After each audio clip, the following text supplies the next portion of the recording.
Welcome to our channel. Today we how to cancel Kansas Farm Bureau insurance, full guide step by step clearly. To cancel your Kansas Farm Bureau insurance policy, start by gathering your policy details. Locate your policy number, which can be found on your insurance documents. Document any specific reasons for your cancellation, as this may be required for future reference. Contact Kansas Farm Bureau Insurance through their customer service number or website. If you prefer, you can visit your local Kansas Farm Bureau office. Prepare to provide your policy number and any personal identification information when prompted. Inform the representative that you wish to cancel your policy. Ask about any potential penalties or fees associated with the cancellation. Request a confirmation of the cancellation in writing for your records. Make sure to inquire about any remaining balance or refund on your policy. If you have multiple policies, repeat the cancellation process for each one. Consider reviewing your homeowner's or renter's insurance options if relevant. Finally, monitor your bank statements to confirm that no future premiums are deducted. If the page does not load, refresh the browser or try again in a private or incognito window.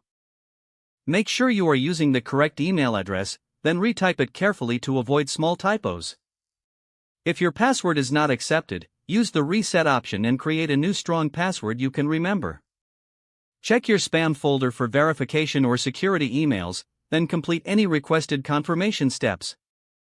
Enable two-factor authentication if available to improve account security and reduce unauthorized access risk. After signing in, review your profile details so your contact information and settings are accurate and current.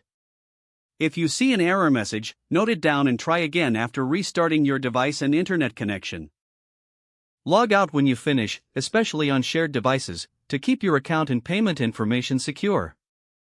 If the page does not load, refresh the browser or try again in a private or incognito window. Make sure you are using the correct email address, then retype it carefully to avoid small typos. If your password is not accepted, use the reset option and create a new strong password you can remember. Check your spam folder for verification or security emails, then complete any requested confirmation steps. Enable two-factor authentication if available to improve account security and reduce unauthorized access risk. After signing in, review your profile details so your contact information and settings are accurate and current. If you see an error message, note it down and try again after restarting your device and internet connection.